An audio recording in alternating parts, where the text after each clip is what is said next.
his son that was born unto him, whom Sarah bare to him, Isaac. And Abraham circumcised his son, being 8 days old, as the Most High had commanded him. And Abraham was 100 years old when his son Isaac was born unto him. And Sarah said, the Most High hath made me to laugh, so that all that hear will laugh with me.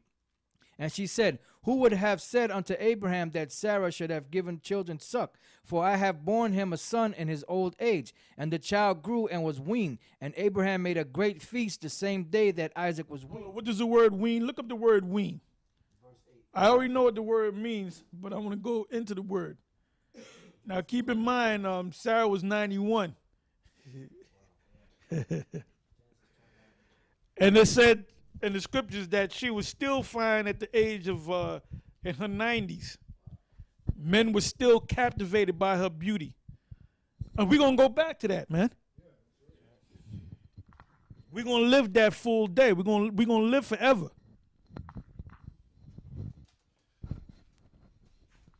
Yeah, we're in the book of Genesis 21 and 8. This is from the Blue Letter Bible. The word there is gamal. Gamal for wean, which means to deal fully with, recompense, to deal out to, do to deal bountifully with, to recompense, repay, requite, to wean a child, to be weaned, to ripen, bear ripe, to give, to do, or to show anyone good. Copy and paste the word wean or wean and go to dictionary and see what that means.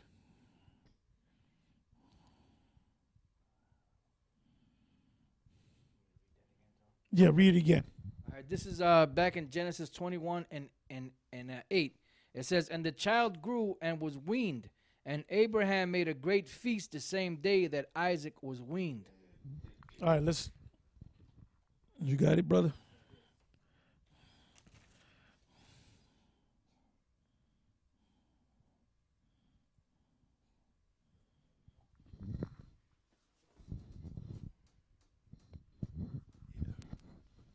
All right, we're in dictionary.com.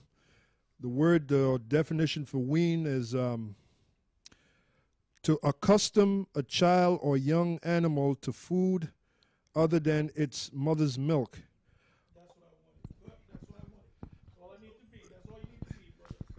That's what I wanted. How old was Sarah at the time? 91 years old.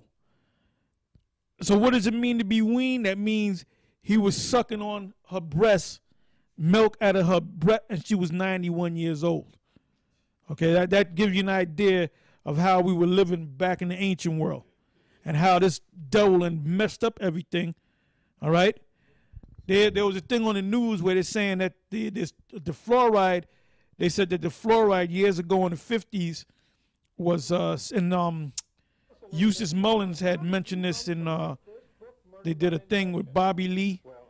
This was back in the 90s. They were speaking about fluoridated water, and he went into the origins of that. And that was from that video called Murder by Injection. Okay? And he basically said back in the 50s, they had paid off this congressman because they had to get rid of this sodium fluoride.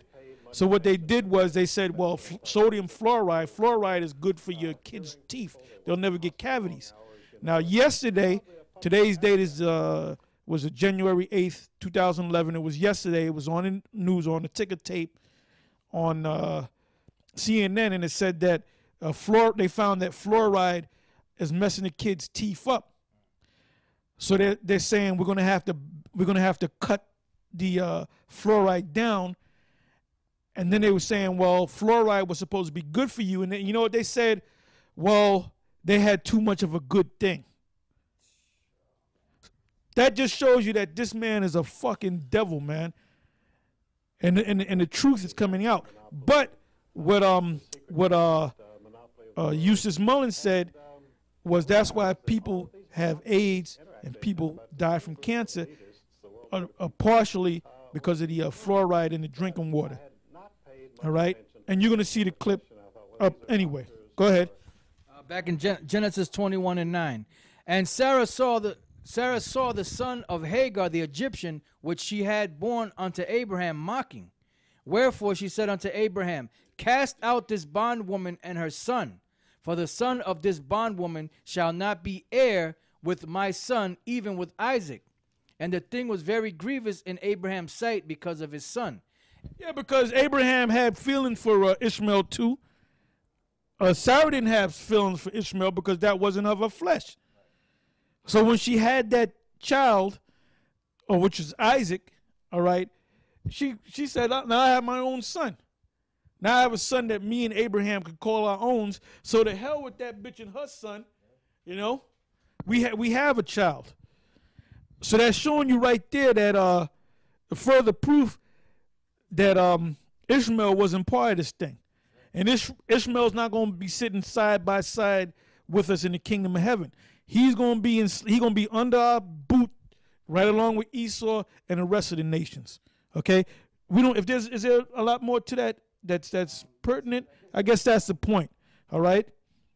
Okay, now let's go from there to the book of Galatians, which goes hand in hand with Genesis, the 21st chapter. Galatians, the 4th chapter, the 21st verse to the 31st verse. All right, read on. Galatians. Because Paul speaks about the same thing. Go ahead. Galatians chapter 4, verse 22. For it is written that Abraham had two sons, the one by a bondmaid, the other by a free woman. But he who was of the bondwoman was born after the flesh, but he of the free woman was by promise.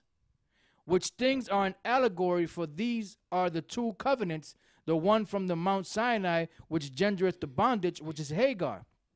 For this Hagar is Mount Sinai in Arabia, and answereth to Jerusalem, which now is and is in bondage with her children.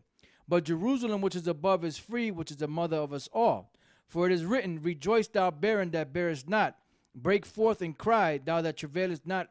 For the desolate hath many more children than she that hath an husband. Now we brethren, as Isaac was, are the children of the promise. But as then he that was born after the flesh persecuted him that was born after the spirit, even so is it now. Nevertheless, what saith the scripture? Cast out the bondwoman and her son, for the son of the bondwoman shall not be heir with the son of the free woman. So then, brethren, we are not children of the bondwoman, but of the free.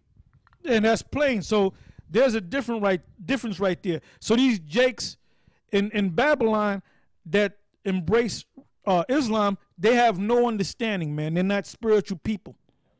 And basically, when you try to talk to them and make them understand it, they're not. Most of them is not going to wake up to it because they might have spent 10 years, 20 years, 30 years. You know, a nigga got full of pride, man. Niggas are full of pride. They're into something for X amount of years, and they find out that that ain't the right way to go.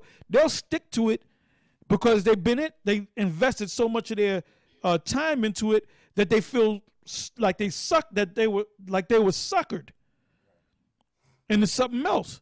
So a lot of niggas are into things because they've been into things so long that they don't want to change. So what's the outcome of these niggas? They're gonna have to die, man. Fuck these niggas that's into Islam, man. We ain't concerned about them. Let them die, man. My brother dropped dead. He's eating breakfast and slumped over and just dropped dead, man. His wife called me and I said, what else is new? You know, what you want me to do? You know? She was just expecting me to say this. So I said, man, that nigga was in Islam. I tried to tell the nigga Islam is not the right way. You an Israelite. The clown didn't want to hear it. The Most High zapped his ass. And a lot more of you niggas are going to be zapped. All right? And now let's go from there to the book of Jeremiah, the 2nd chapter, the 11th verse to the 21st verse. And I think this would be an appropriate time for you to get that chick publication ready, okay? Because we're going to read through that, and then we're going to go down to the highways and the byways, and we got a long list of scriptures, and we're going to continue this conversation on the truth on the highways and the byways, all right? The truth about or the truth concerning Islam. Go ahead. Jeremiah chapter 2, verse 11. Hath a nation changed their gods, which are yet no gods? Right, that's what Jake did. Jake became Christians. They became Roman Catholics.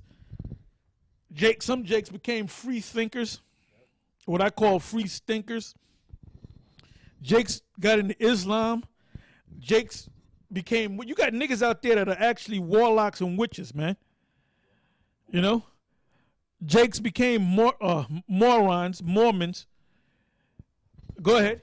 It says, but my people have changed their glory